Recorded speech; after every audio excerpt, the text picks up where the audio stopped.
سابق وزیر اعظم میاں محمد نواز شریف کو پاکستان واپس لانے کی تیاریاں عروج پر ہیں، بالکل اسی طرح جس طرح 1986 میں بے نظیر بھٹو کو پاکستان واپس لایا گیا اور ان کا والہانہ استقبال کیا گیا تھا۔ منصوبہ بندی اب بھی یہی ہے کہ میاں محمد نواز شریف کا اسی طرح سے استقبال کیا جائے کہ عوامی مقبولیت کی نئی تاریخ رقم ہو، اور اس کی وجہ سے تحریک انصاف کے چیئرمین عمران خان کی موجودہ عوامی پذیرائی ماند پڑ جائے۔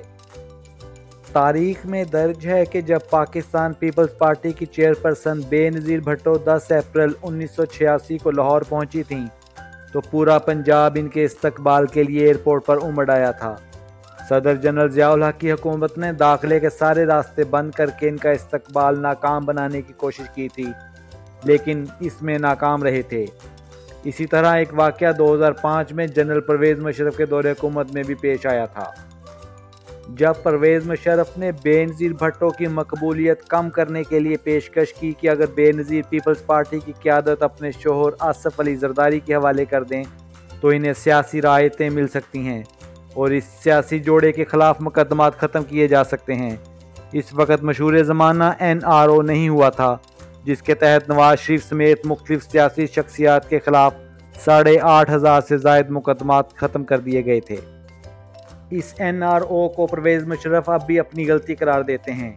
پیپلز پارٹی کی قیادت تبدیل کرنے والے منصوبے کے تحت آصف علی زرداری کو جیل سے رہا کر دیا گیا تھا۔ وہ مختصر قیام کے لیے دبئی چلے گئے، اپنی اہلیہ بے نظیر بھٹو سے مشورے کیے اور 16 اپریل 2005 کی صبح دبئی سے لاہور پہنچے۔ بے نظیر بھٹو نے بادل ناخواستہ مقدمات ختم کرانے کے لیے مشرف منصوبہ منظور کر لیا تھا۔ پیپلز پارٹی کی قیادت بدلنے کا یہ مصنوعی منصوبہ کامیاب نہ ہو سکا۔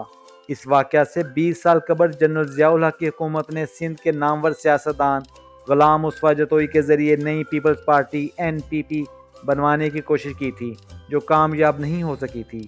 مولانا کوثر نیازی کی پروگریسو پیپلز پارٹی اور فیصل صالح حیات کی پیپلز پارٹی پیٹریوٹ بھی منظر سے غائب ہو چکی ہیں۔ اب ستمبر کے آخری ہفتے میں مسلم لیگ نون کے قائد میاں نواز شریف کو پاپولر سیاستدان کی حیثیت سے پاکستان لانے کی کوشش کی جا رہی ہے۔ نیب کے قوانین میں تبدیلی کر کے انہیں آئینی حیثیت دے دی گئی ہے، جس کی منظوری موجودہ پارلیمنٹ نے دے دی ہے۔ 1985 سے بننے والے مقدمات ختم کر دیے گئے ہیں جب میاں نواز شریف پنجاب کے وزیر اعلیٰ تھے، لیکن دوسری طرف PTI چیئرمین عمران خان کی نہایت شاطرانہ حکمت عملی، جس میں سوشل میڈیا کا زبردست استعمال شامل ہے، کے ذریعے حاصل کردہ عوامی مقبولیت موجودہ نظام کے لیے چیلنج بنی ہوئی ہے۔ اسے ختم کرنے کے لیے ایک جانب مقدمات کا جال بنایا جا رہا ہے تو دوسری طرف میاں نواز شریف کی تاریخی والہانہ استقبال کی تیاریاں کی جا رہی ہیں۔ گو کے چھوٹے بھائی شہباز شریف وزیر اعظم ہیں، لیکن پھر بھی عمران خان کی عوامی مقبولیت، 3 صوبوں میں ان کی حکومت، ان کا ووٹر، سوشل میڈیا کا آزادانہ استعمال، یہ سب عناصر ہیں جن کی وجہ سے میاں نواز شریف تذبذب کا شکار ہیں۔ کالا باغ ڈیم اور دیامر بھاشا ڈیم کے بارے میں جاننے کے لیے اس لنک پر کلک کریں۔ اردو کی دنیا میں ابھی اتنا ہی۔